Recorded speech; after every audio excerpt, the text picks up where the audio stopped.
As you think of our title today, do you recognize Jehovah's sovereignty in your personal life? It's important for us to understand just what sovereignty is. Well, in the Bible, there are many verses that help us to understand it. But perhaps one of the best is found in the book of Daniel. So I invite you to turn there with me, please, to Daniel chapter 6. Daniel 6. And here in verse 26, we see King Darius has come to find the prophet Daniel alive in the lion's den, after Jehovah sent an angel to protect him. Note what's stated, verse 26.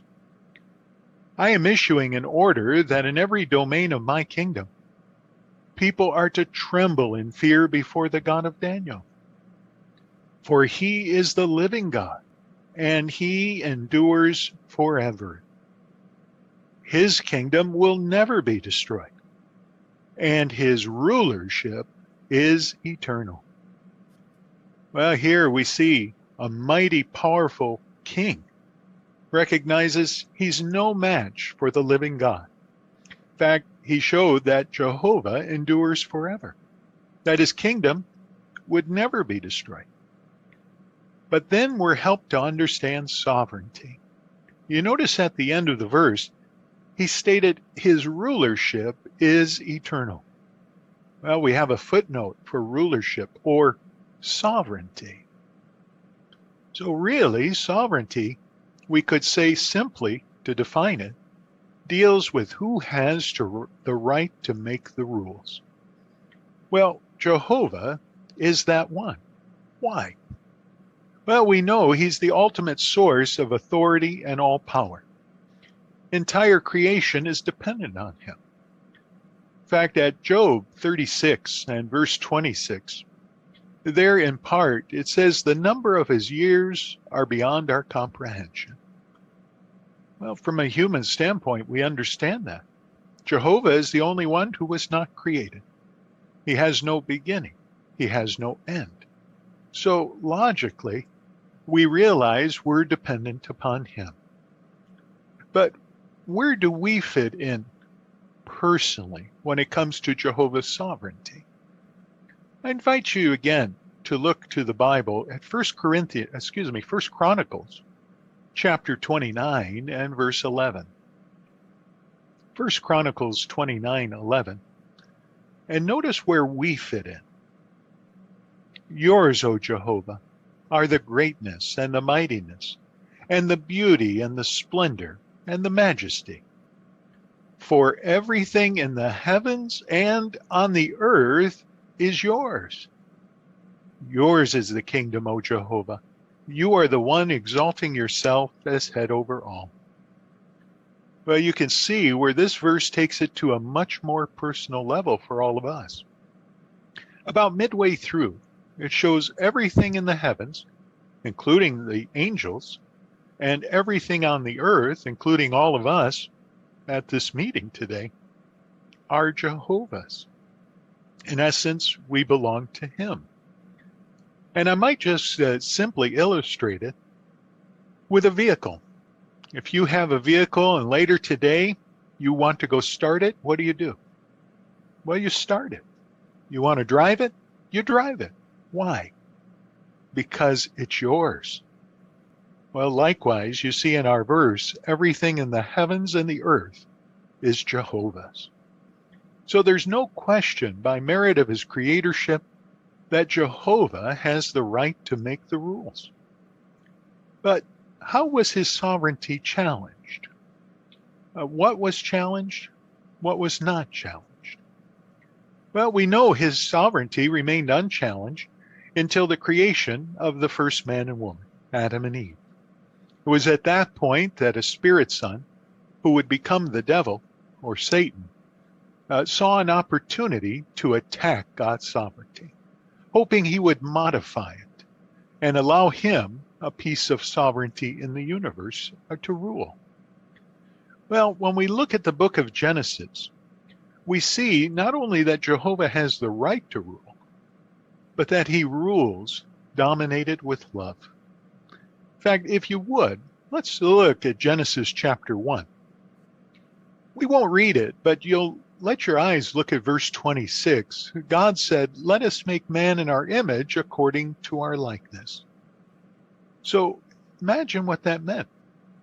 Made in God's image, the man could reflect Jehovah's qualities, his personality. And as a perfect man, he could do it perfectly. Well, what an opportunity for him too to be dominated by love. Well, Jehovah continued to express love. Let's read verse 28 together here. Chapter 1 of Genesis. Further, God blessed them, and God said to them, "Be fruitful and become many. Fill the earth and subdue it. Have in subjection the fish of the sea and the flying creatures of the heaven, and every living creature that is moving on the earth." So here, Jehovah told the man to be fruitful. In other words, to have children, to allow his family to grow and become many. As they did, that paradise earth would continue to grow, you see, from that initial Garden of Eden. Well, the man and his wife could enjoy being the parents of the whole world of mankind. They would live in perfect health and continue to worship Jehovah. That was something well within the man's ability, and they would have been happy if they had continued to live in conformity to God's will. But we know that they sinned. We recall that Jehovah gave them one command, one negative command to test their obedience to his sovereignty. You'll recall at Genesis 2 and verse 17, they were told not to eat of the tree of the knowledge of good and bad. But why that tree? Well, remember, it was a symbol of Jehovah's right to set the standard of what was good and what was bad. By refraining from eating of it, they would acknowledge Jehovah in their personal life. Well, if you would, let's go to Genesis chapter 3. Let's go to the actual account here, dealing with the devil approaching Eve. We know this was a reasonable test, as they could eat from all the other trees of the garden. But as we read Genesis 3 here, 1 through 5, let's see how we can pick out a subtle lie that's being said. And also, where is this tree in the garden? Verses 1 through 5. Now the serpent was the most cautious of all the wild animals of the field that Jehovah God had made. So it said to the woman, "Did God really say that you must not eat from every tree of the garden?" At this, the woman said to the serpent, "We may eat of the fruit of the trees of the garden. But God has said about the fruit of the tree that is in the middle of the garden, you must not eat from it. No, you must not touch it. Otherwise you will die." At this, the serpent said to the woman, "You certainly will not die. For God knows that in the very day you eat from it, your eyes will be open, and you will be like God, knowing good and bad." Well, with verse 1, we take note of that statement. Did God really say that you must not eat from every tree of the garden? Remember, at last year's regional convention, we were helped to see that this contained a subtle lie. It was like hidden poison, because Jehovah actually had said they could eat from all the trees except just that one. In verse 5, he states, "For God knows." Well, think about what he's doing there. Here, the devil, through this serpent, is assaulting God's truthfulness. He's questioning God's goodness. You see, in effect, saying Jehovah's lying. You're going to be enlightened. You will not die. Well, we know he truly was the liar as the devil, because it affected all of us. And now we're imperfect and suffer death because of sin. But did you notice too where the tree was? That might be a simple fact we know and we may quickly just look over. But it's in the middle of the garden. So think about Adam and Eve on a regular basis as they would go back and forth in various directions in the garden. They would have to go by that tree. Perhaps on a very regular basis. This tree was not hidden away. So they would have regularly shown their recognition of Jehovah's sovereignty in their personal life. But when we look at this account, what was actually challenged? What was not? Well, we see that God's supremacy and sovereignty was not challenged. No one can take that away from Jehovah.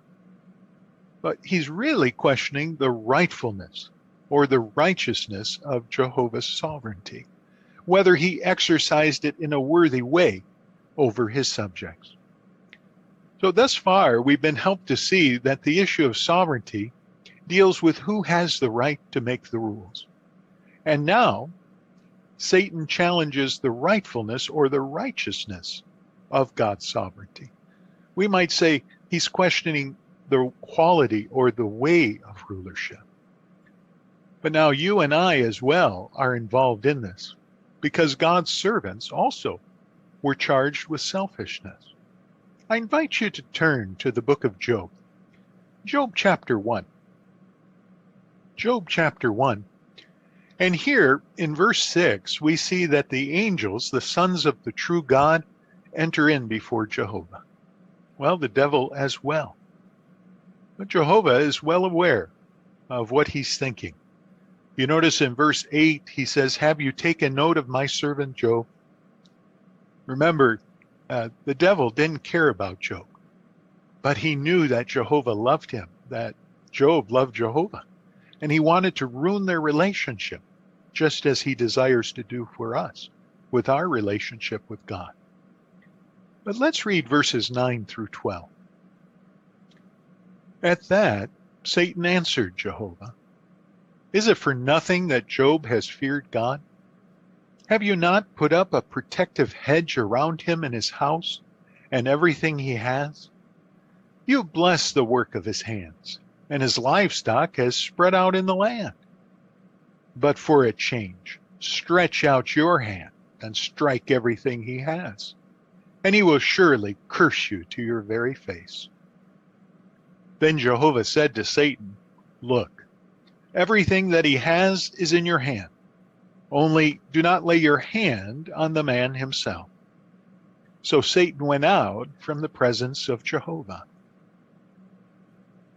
In verse 10, the devil states Jehovah put a protective hedge around the man. And he's blessing him. He's implying that Jehovah is bribing the man. He's giving him too much. He's only worshiping you because of what you give him. Now, interesting the contrast we learn already. Go back in your mind to Genesis chapter 3. What is it that the devil told Eve? That God is holding back. You need to eat of this fruit. But now here with Job, what does he say to Jehovah? You're giving him too much. So does Jehovah hold back from his servants or give them too much? You see, it teaches us the devil is a liar. He's simply looking to ruin our relationship with God in whatever means he can, because Jehovah is constant. And as we stated, he's dominated by love. We see that even with verse 11. You see there, the devil implies he wants Jehovah to strike the man for a change. That'll never happen. Goes against God's personality. And Jehovah doesn't even acknowledge it. Instead, in verse 12, what did he state? Everything that he has is in your hand. Only do not lay your hand on the man himself. So in essence, the hedge that was protecting him moved back. But Jehovah never told the devil what to do. That's an important thought. He just gave him the authority. So he really could have done a number of things. One, he could have left the man alone. That's within his authority. Two, perhaps even blessing the man, hoping material things would distract him from his service to God. But instead, what did he do? Well, he chose to go after that man. to cause him great pain, trouble. He terrorized him, taking away not only his servants, but his means of livelihood and his 10 beloved children. What's more, he used wind and fire from heaven to make it appear as if God himself was doing this. But Job continued to be loyal to God. But the devil did not quit. And now we see how he brings all of us into this issue. Let's look at chapter 2, please. Again, the same setting. The angels come before Jehovah. The devil comes. Now let's read verses 4 through 6, please. But Satan answered Jehovah, skin for skin. A man will give everything that he has for his life. But for a change, stretch out your hand and strike his bone and flesh, and he will surely curse you to your very face. Then Jehovah said to Satan, look, he is in your hand. Only do not take his life. So now the hedge again moves back. Now he can touch the man, but he cannot kill him. Remember, the devil never questioned the supremacy of God. He will not cross that line. He knows he's the sovereign of the universe.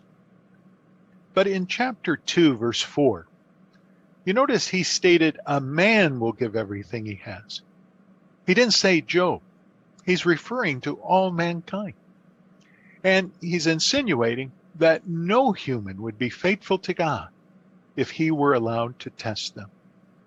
So we see Satan not only slandered God as to the rightfulness of his sovereignty, but God's servants as to their integrity. He implies that we're selfish. Like Job, he views us as those who are being blessed and benefiting. And that's the only reason we worship God, not really out of the love that is truly there. Well, we know Job proved him a liar. And although he lost some perspective, he remained loyal to God.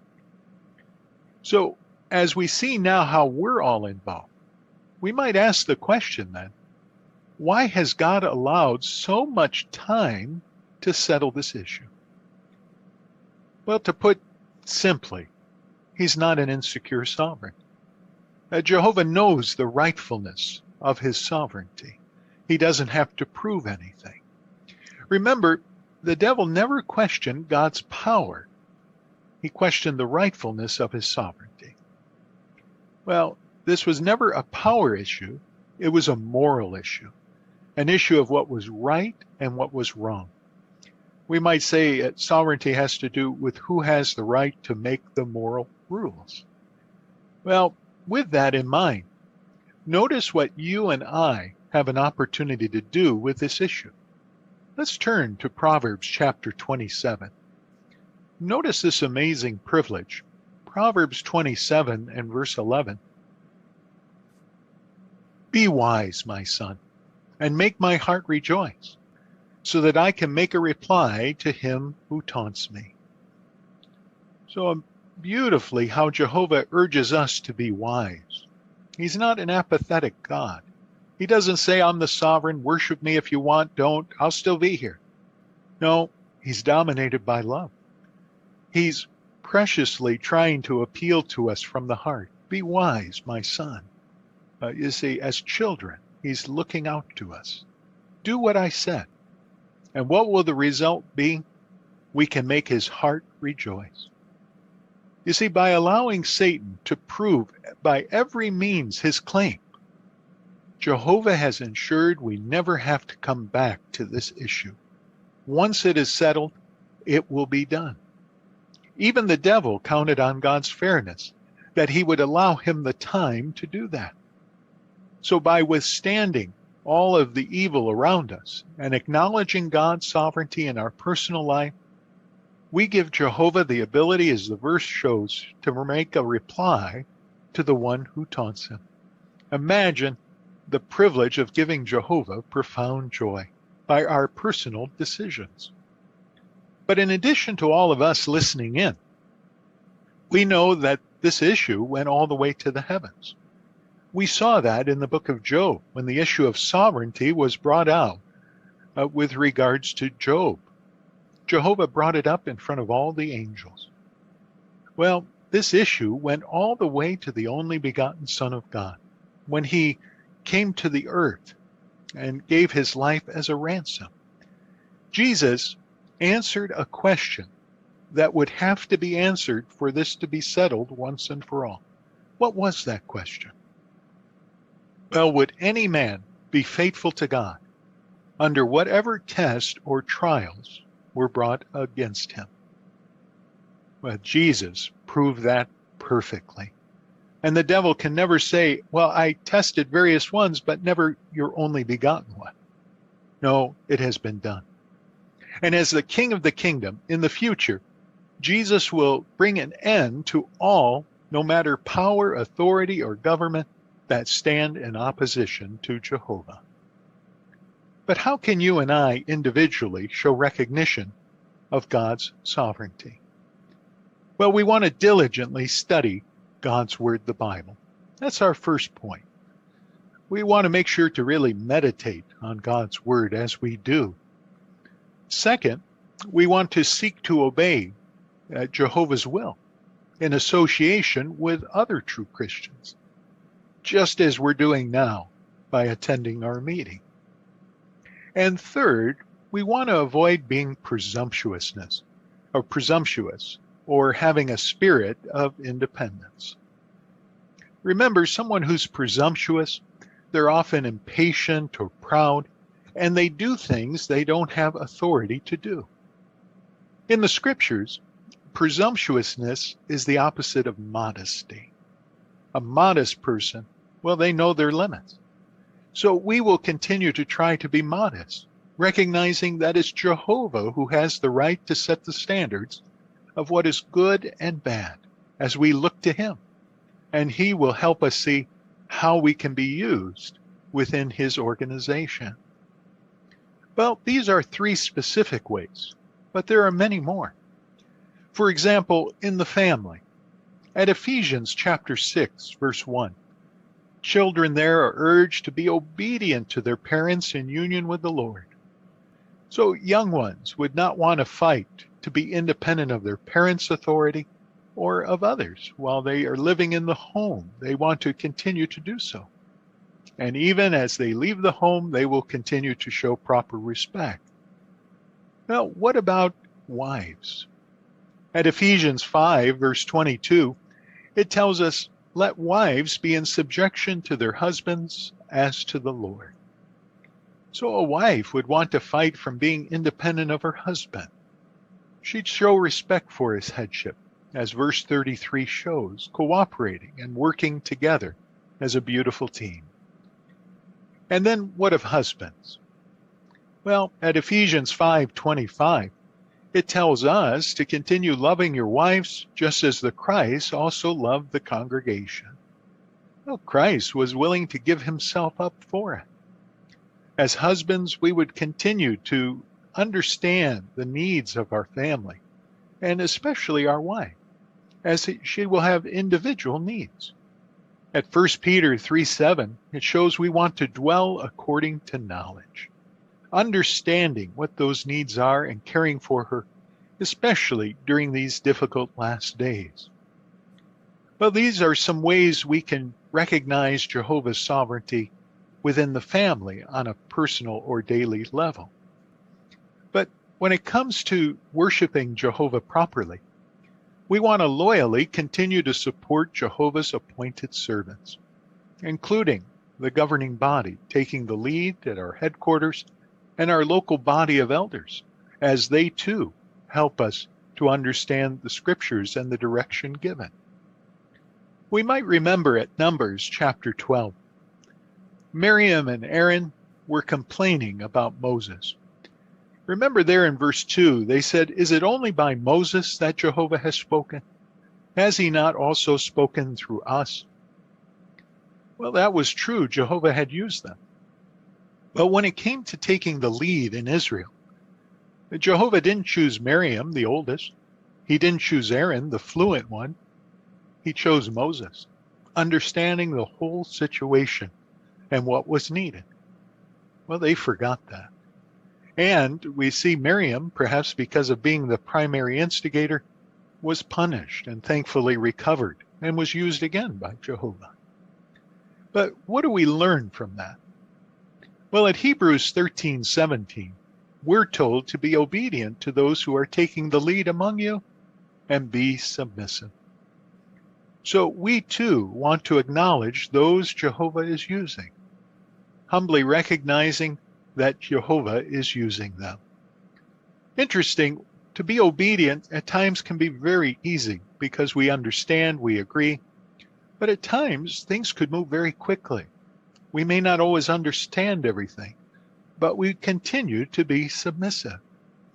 An example of that is when the coronavirus really hit.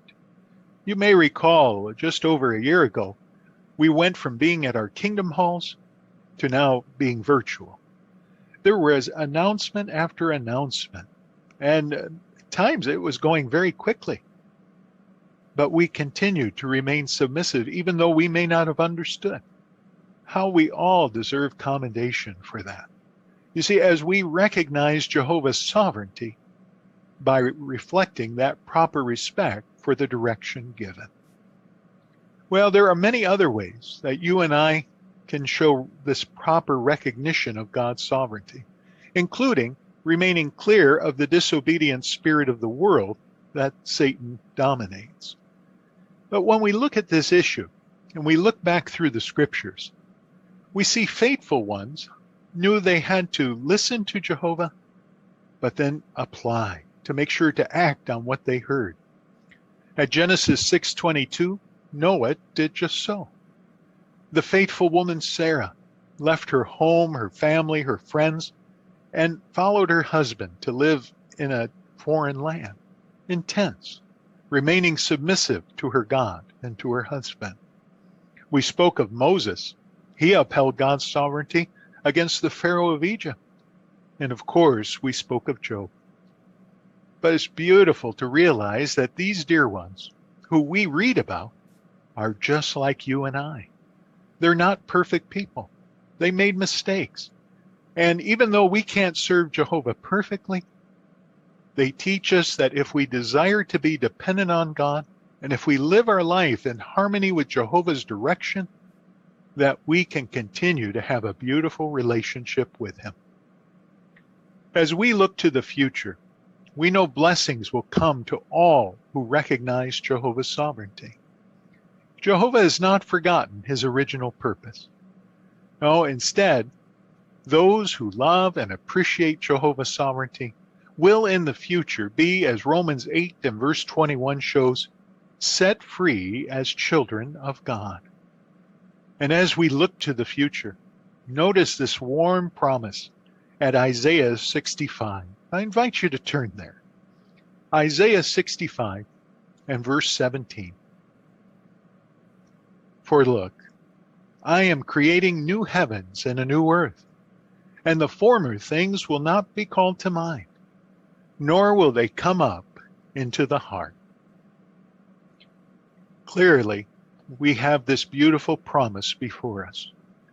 It mentions a new heavens and a new earth. Now, that's not literal. The new heavens here is symbolic of God's kingdom, the new government that will rule over the earth, the complete earth. And then the new earth, well, that deals with righteous human society. And those who prove to be dependent on Jehovah will survive the coming battle of Armageddon and be the nucleus of that new earth. Really, now is the time to take our stand for God's sovereignty.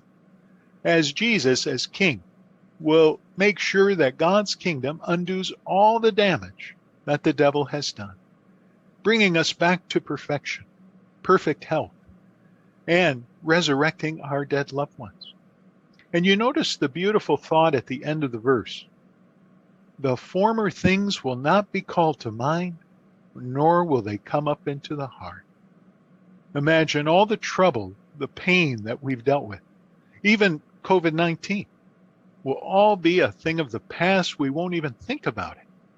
Even though this pandemic seems to be going on a long time, in the scope of eternity, when we look back, it will just be a blip of time. So when you think of these marvelous promises, and we think of our title, do you recognize Jehovah's sovereignty in our personal life? Everlasting life will be determined on whether we remain dependent on Jehovah God. If we recognize him as the one who has the right to make the rules, and if we do, if we love and appreciate his sovereignty, if we continue to live accordingly, well, then we too will choose life, because we look to Jehovah not just as the universal sovereign, but the sovereign of our personal life.